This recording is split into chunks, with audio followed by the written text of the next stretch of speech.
출애굽기 33장 17절 말씀부터입니다. 여호와께서 모세에게 이르시되 내가 말하는 이 일도 내가 하리니 너는 내 목전에 은총을 입었고 내가 이름으로도 너를 알미니라. 모세가 이르되 원하건대 주의 영광을 내게 보이소서. 여호와께서 이르시되 내가 내 모든 선한 것을 내 앞으로 지나가게 하고 여호와의 이름을 내 앞에 선포하리라. 나는 은혜 베풀 자에게 은혜를 베풀고 긍휼히 여길 자에게 긍휼을 베푸느니라. 또 이르시되 내가 내 얼굴을 보지 못하리니 나를 보고 살 자가 없음이니라. 여호와께서 또 이르시기를 보라, 내 곁에 한 장소가 있으니 너는 그 반석 위에 서라. 내 영광이 지나갈 때 내가 너를 반석 틈에 두고 내가 지나도록 내 손으로 너를 덮었다가 손을 거두리니 내가 내 등을 볼 것이요 얼굴은 보지 못하리라. 아멘. 우리 오늘 정효선 목사님, 한송 목사님 큰딸 가은이가 찬양을 했어요. 얼마 전에 같이 식사하면서 오늘 추석 명절이라 3부 찬양대가 서지 못하니까 내가 한번 특순을 해봐라. 우리 가은이가 성악을 지금 전공하고 준비하고 있거든요. 근데 제가 찬양 앞에 섰는데 떨려요. 제 딸 녀석같이 이 녀석 내가 코윤이 시키지는 않았는지. 근데 생각보다 잘하네요. 박수 한번 더 쳐보세요. 네. 여러분들이 기도로 또 늘 기도해 줬던 우리 사랑하는 우리 정 목사님 가정이 또 이렇게 또 은혜를 끼치고 살아가게 되었습니다. 여러분들 기도해 주셔서 감사를 드립니다. 지금이야 추석이면 뭐 다 떡도 사다 먹기도 하고 뭐 얼마든지 편하게 명절을 보내고 있죠. 뭐 이런 말씀 드리면 제가 꼰대이기도 하죠. 뭐 옛날 말 하는 사람들이 꼰대라고 하는데 제가 어렸을 때만 해도 떡방앗간에 가서 쌀을 빻아서 시루떡도 집에 와서 직접 하기도 했죠.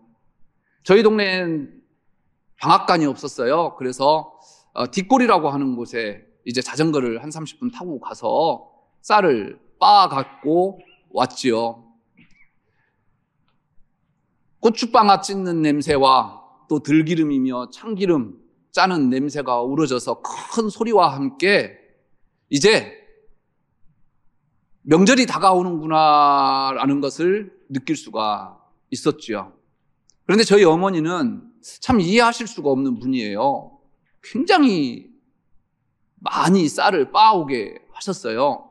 그래서 그것을 반죽을 해서 송편을 빚는데 해도 끊지 않나요. 하루 종일 그것을 해야 끝낼 수가 있었습니다. 그래서 저는 어머니의 그 모습들을 도저히 이해할 수가 없었습니다. 그러나 우리 어머니는 큰 뜻이 있었죠. 명절 때 먹는 것으로 끝나는 것이 아니라 명절 때 이제 자녀들 쌓아주는 그 기쁨으로 많이 음식을 장만했던 거죠. 저는 다짐을 했습니다. 장가 가면 우리 어머니가 싸다 주는 그 음식만큼은 절대 싸가지 않을 것이다. 장가 갔죠. 그런데 여전히 우리 어머니는 제 것도 싸주십니다. 제가 그것을 가지고 가는데요, 제 것보다도 형들 것과 누님들 것이 훨씬 더 커 보여요. 왜 그런지 모르겠습니다. 뭐 하나 더 싸주려고 하는 부모님의 숨결이 들어가 있고 사랑이 녹아져 있죠. 그 어머니의 사랑이 그립습니다. 그 어머니의 손길이 그리워요. 아직 살아계시지만. 그런데 오늘 말씀 준비하면서 부모님이 일찍 하늘나라 가신 우리 성도님들은 그 어머니의 사랑이 얼마나 그리울까, 특별히 이 명절에 그런 생각을 한번 해봤어요. 그 부모님의 사랑을, 여러분들 그리움이 여러분들의 자녀들에게 이어지고 또 여러분들을 알고 있는 많은 사람들에게 더 넓어지고 깊어졌으면 좋겠다라는 생각을 가져봅니다. 여기 저희 어머니보다 더 깊고 넓은 사랑을 갖고 계신 분이 계십니다. 하나님이십니다. 이스라엘 백성들이 종살이 430년에서 드디어 탈출했습니다. 수많은 위기 속에 가나안 중간 지점 시내산에 도착하지요. 쫓아왔던 애굽 군인들, 광야에서의 불평과 불만, 그럼에도 불구하고 끊임없이 하나님의 사랑은 이스라엘 백성들을 향해 있었지요. 시내산에서 하나님은 모세를 부르십니다. 하나님은 가나안 땅에 들어가서 하나님의 백성으로 하나님의 백성의 품위에 맞도록 살게 하기 위해서 먼저 율법을 주시죠. 그 뼈대를 가슴 속에 새기기 위해서 하나님은 직접 돌판을 준비하셔서 십계명을 그 돌판에 새겨 모세에게 안겨줍니다. 또 하나가 있습니다. 그 하나님께서 영원히 이스라엘 백성들과 함께 하실 표식을 주십니다. 무엇입니까? 성막이었어요. 성막은 하나님께서 계시는 곳입니다. 그리고 하나님을 이스라엘 백성들이 만날 수 있는 장소지요. 하나님은 성막의 기구와 성막의 구조와 크기까지 직접 명하십니다. 그리고 심지어는 천막 끝에 달 그 깃털까지도 어떤 색깔로 하실 것인지 직접 지시하십니다. 아주 세세한 것까지 하나님께서 직접 지시하시는데요. 이것은 하나님의 섭리를 인간의 생각으로나 인간의 능력으로 어찌할 수 없는 것임을 보여주기 위해서였습니다. 하나님의 섭리는 인간에 의해서 좌지우지 되는 것이 아님을 선포하신 것입니다. 인간에게는 그래서 오직 그 하나님의 섭리 속에서 순종하고 받아들일 수 있는 것만이 있습니다. 이렇게 시내산에서 하나님과 이스라엘 백성과의 언약은 진행되고 있습니다. 그러나 시내산 위와 아래의 온도 차이가 너무나 심합니다. 시내산에 모세가 올라간 지 40일이나 되었습니다. 깜깜무소식입니다. 모세가 보이지 않자 이스라엘 백성들은 불안해지기 시작했습니다. 그래서 백성들은 아론에게 찾아갑니다. 그리고 이렇게 이야기하지요. 일어나라. 우리를 위하여 우리를 인도할 신을 만들어라. 이 모세 곧 우리를 애굽 땅에서 인도하여 낸 사람은 어찌 되었는지 알지 못함이니라. 여기서부터가 잘못되었어요. 여기까지 인도해 온 사람이 이스라엘 백성들이 누구라고 합니까? 모세랍니다. 모세입니까? 단지 모세는요, 도구에 불과했어요. 이 자리에 앉아 계신 여러분들 그 누구라도 그 자리에 하나님께서 세우시면 모세보다도 더한 능력으로 하나님께서 함께 하시는 거예요. 모세가 아니었습니다. 그러나 이스라엘 백성들은 자기들을 인도해낸 사람이 하나님이 아니라 모세라고 고백하고 있습니다. 하나님은 늘 이스라엘 백성들과 함께 하셨죠. 이스라엘 백성들이 상상하지 못했던 일까지 보여주면서 하나님의 존재가 어떤 분인지를 밝히셨습니다. 홍해를 가르시고요. 바위에서 물이 솟아나오게 했을 뿐만 아니라 만나를 상상하지도 못했고 보지도 못했던 그 만나를 내려주셨습니다. 더 무슨 말이 필요하겠습니까? 심지어는요. 늘 그들이 그 하나님의 존재를 바라볼 수 있도록 그들 눈앞에 계셨습니다. 무엇입니까? 밤과 낮, 그 어느 때라도 그 하나님께서 함께 하시는 증거가 구름기둥과 불기둥이었어요. 그런데 모세가 잠시 보이지 않자 불안에 떨고 있습니다. 즉 하나님의 존재를 잊어버리고 있다는 거예요. 이스라엘 백성들 뿐일까요? 오늘 이 자리에 계시는 여러분들 둘째가라면 서러울 믿음의 분들이지요. 집사님, 권사님보다 믿음이 적다고 하면 받아들이겠습니까? 아니요. 이 자리에 계신 그 누구보다도 여러분들은 그 믿음만큼은, 신앙만큼은 양보하지 않을 것입니다. 둘째가라고 하면 서러울 분들이죠. 그 숱한 고난과 역경을 어떻게 이겨내고 이 자리 계십니까? 그런데요, 아주 죄송한데요, 그럼에도 불구하고 여러분들에게 죄송합니다. 가정법이에요. 만약에 여러분들 가정에 여러분들의 자녀 가운데 여러분들의 남편 가운데 부부가 연속으로 3번 암이 찾아왔다고 한번 해보십시오. 그래도 오늘 이 자리에 계실 겁니까?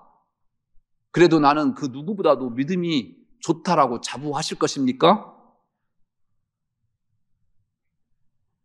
지금이야 당연히 그렇죠. 그러나 막상 그런 일이 실제로 일어난다고 한다면 달라질 겁니다. 저부터. 지금 이스라엘 백성들은 늘 하나님의 놀라운 기적을 체험하면서 여기까지 왔어요. 그런데도 그랬어요. 하물며 우리는 어떨까요? 이렇게 출애굽 사건 이후 가장 큰 위기가 이스라엘 백성들을 기다리고 있었습니다. 금송아지 사건이죠. 하나님과 이스라엘 백성들과는 동상이몽인 것 같습니다. 하나님은 이스라엘 백성들에게 부푼 꿈을 갖고 계셨어요. 그래서 가나안 땅에 가면 그들과 함께 하시기 위해서 성막을 만들랍니다. 그리고 품위 있게 그 이스라엘 백성들과 함께 하시기 위해서 그 이스라엘 백성들이 품격 있게 살게 하기 위해서 율법을 지금 준비하고 수여하고 계시다라는 것입니다. 그러나 이스라엘 백성들은 어떻습니까? 우리를 인도할 신을 만들라. 이미 하나님은 출애굽을 통해서 선포하셨죠. 나는 너희의 하나님이다. 그리고 너희는 내 백성이다. 이것이요 출애굽의 핵심이에요. 포인트예요. 키워드예요. 아니 성경의 가장 중요한 핵심 중에 핵심이 나는 여호와다. 나는 너희의 하나님이다. 그리고 너는 내 백성이다. 이거 아니겠습니까? 그래서 오늘 이 자리에 우리가 있어요. 그리고 어떠한 어려움과 역경 속에서도요 이 말씀 믿고 버텨왔습니다. 그런데 이스라엘 백성들 어떻습니까? 하나님과는 반대의 꿈을 꾸고 있습니다. 이스라엘 백성들은 하나님이 아닌 다른 신을 요구하고 있다는 거죠. 이렇게 이스라엘 백성들의 금송아지 사건은 시작되었습니다. 이런 이스라엘 백성들에 대한 하나님을 그 마음을 모세에게 표하시죠. 목이 뻣뻣한 백성이다. 이들을 진멸할 것이다. 너로 하여금 큰 백성이 되게 할 것이다. 이 말씀을 들은 모세는요 3번에 걸쳐서 하나님 앞에 부르짖고 기도합니다. 모세의 3가지 중보기도죠. 첫 번째 중보기도는 하나님께서 우리의 조상들 특히 아브라함과 맺었던 그 언약을 하나님 기억하십시오라고 하나님 앞에 호소하죠. 두 번째는 정 하나님께서 그 뜻을 돌이키지 않으신다고 한다면 그 생명책에서 내 이름을 빼주십시오. 최후 통첩을 그렇게 합니다. 두 번의 모세의 중보 기도에도 화가 풀리지 않은 하나님께서 이스라엘 백성들과 동행하지 않겠다 이야기하셔요. 대신 하나님의 사자를 보내시겠다고 하십니다. 이거에 대한 하나님께 대한 중보기도가 오늘 본문 말씀 바로 앞에 있는 모세의 3번째 중보기도예요. 그는 하나님 앞에 이렇게 기도합니다.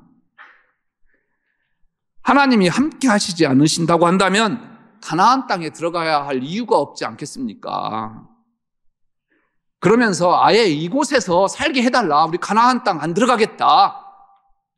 이방인들과 우리들과의 차이점이 무엇인 줄 아십니까? 라고 하면서 하나님 앞에 기도합니다. 그것은 당신이 우리와 함께 하는 겁니다. 그것이 이방 민족들과는 차원이 다른 우리 민족의 자부심입니다.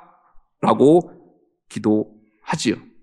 이 모세의 3번째 중보기도를 듣고 하나님은 마음을 돌이키신다라는 거죠. 오늘 본문은 지지난주 새벽기도 본문이에요. 새벽기도에 오신 분들께 오늘 본문을 꼭 접어놔라 말씀을 드렸어요. 힘들고 어려울 때 우리에게 가장 큰 힘을 줄 말씀이기 때문에 그랬습니다. 언제든지 여러분들의 인생에 고난과 역경이 닥쳤을 때 이 접었던 성경 말씀을 또 읽고 또 읽으면서 하나님께서 부어주시는 그 은혜가 무엇인지, 하나님께서 함께 하시는 그 축복이 무엇인지를 기억하라라고 말씀을 드렸습니다. 여러분들이 좋아하는 야베스의 기도를 비롯해서 성경에는 많은 기도문이 있죠. 시편은 다윗의 주옥 같은 기도입니다. 생명을 연장시킨 히스기야의 기도도 있습니다. 다 중요한 기도지만 오늘 본문에 특히 제 마음이 가는 이유가 있습니다. 성막을 만들라라고 한 것은요, 하나님의 섭리가 무엇인지를 선포했다라는 것을 말씀을 드렸죠. 그런데요, 그 하나님의 섭리도, 그 하나님께서 마음 먹은 것도요, 그 하나님께서 마음을 돌이키시는 내용이 오늘 본문 말씀 속에 들어있다라는 거예요. 그게 뭘까요? 그것이 모세의 간절한 기도였습니다. 그렇습니다. 하나님의 섭리는 우리가 어떻게 할 수가 없어요. 받아들일 수밖에 없습니다. 그런데 모세처럼 간절하게 하나님 앞에 기도하고 눈물을 흘린다고 한다면 하나님의 마음을 돌이킬 수 있는 여지가 있다라는 것이 오늘 본문 말씀이다라는 거예요. 여러분들의 그 무릎 꿇음이, 여러분들의 그 하나님을 향한 눈물이 하나님의 마음을 바꾸어 놓기를 주의 이름으로 축원합니다. 하나님은 금송아지를 만든 이스라엘 백성들에게 쉽게 화를 풀지 않으십니다. 그래서 더 이상 이스라엘 백성들과 함께 동행하지 않겠다 말씀하십니다. 모세에게 하나님의 성막을 만들고 2개의 돌판을 새겨주신 핵심이 무엇입니까? 오직 하나님만 섬기라는 거예요. 그래서 그 어떤 형상도 만들지 말라 하십니다. 심지어 성막 안에 그 어떤 하나님의 형상도 만들지 말라라고 이야기하셨어요. 대부분 제사 드리는 곳에는요, 그 신의 형상을 아주 크게 높게 만들지요. 그러나 하나님은 하나님의 그 성막 안에 아무것도 만들지 말라고 하십니다. 단지 그 하나님께서 계시는 그 지성소에 뭐만 있습니까? 하나님의 언약궤만 두셨어요. 하나님의 형상을 인간의 생각으로 한정 지을 수 없다라는 거예요. 하나님은 우리의 생각 너머에 계시는 분이심을 선포하신 것입니다. 그래서 하나님께서는 결코 어떠한 형상이로든지 그 하나님의 형상을 만들지 말라고 합니다. 그럴 때는 정녕 죽을 것이다 라고 이야기하시죠. 그럼에도 불구하고 이스라엘 백성들은요, 자기들을 이끌었던 그 신의 형상을 만듭니다. 이때 하나님께서는요, 이스라엘 백성들을 위해서 진노하십니다. 그래서 이들과 함께 하지 않겠다라고 이야기합니다. 만약에 이들과 함께 한다고 한다면 내 진노 때문에 내 스스로가 견딜 수 없어서 내 백성들을 다 진멸시킬 것 같아서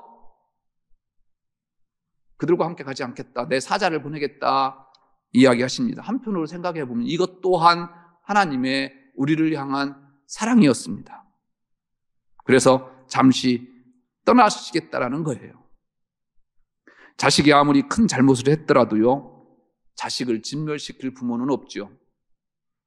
간혹 자식들 나무랄 때 저도 그렇지만 감정에 따라 매를 들 때도 많이 있었습니다. 매를 들고 나면 이 녀석 우는 거 보면 속 시원하던가요? 아니요. 제 마음이 더 아파요. 내가 괜시리 때렸는가 보다 생각이 들고 더 가슴 아파요. 자식들에게 말 한마디 할 것 같으면 수십 번 생각하고 또 생각해서 혹여라도 이 말 때문에 내 자식이, 내 새끼가 혹시라도 오해하거나 아파하면 어떻게 할까?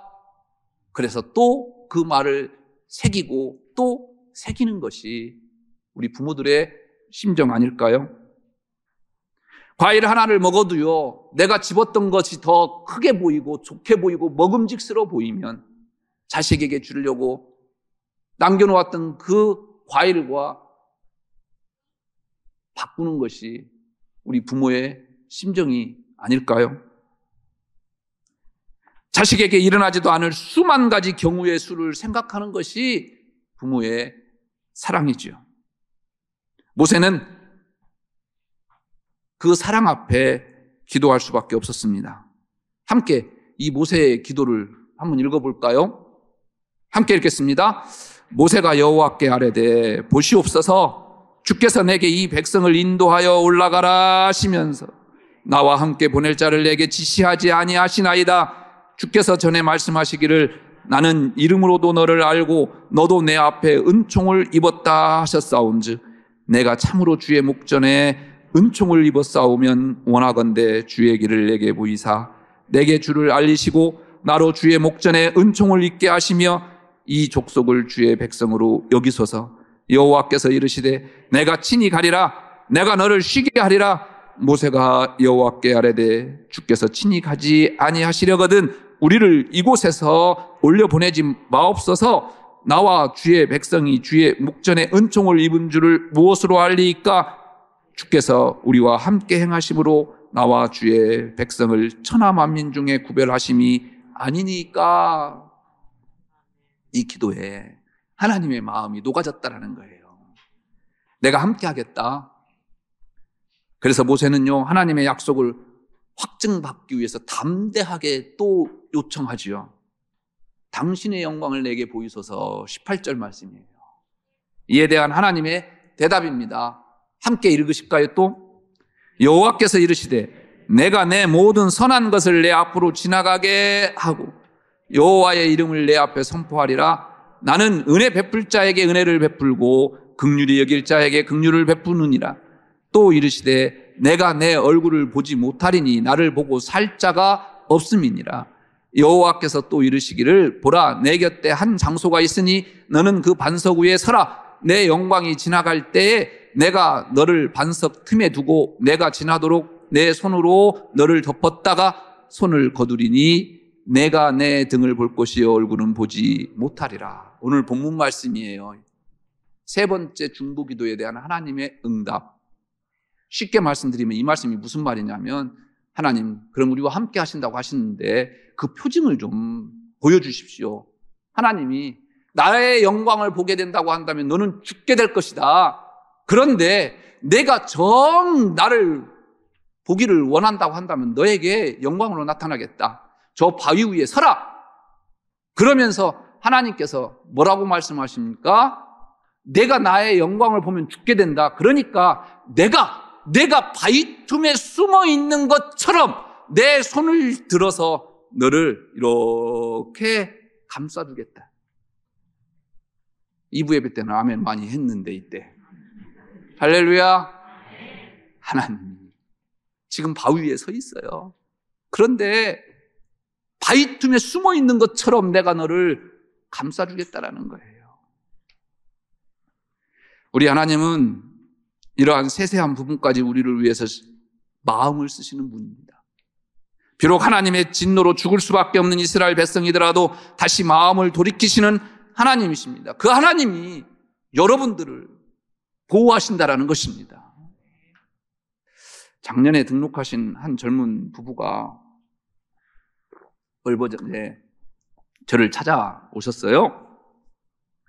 전에 다니던 교회가 분란으로 너무나도 힘들고 어려웠던 모양입니다. 아내 집사님은 어려서부터 신앙생활을 잘 감당해 오셨고 이 교회에서도 충성하셨죠.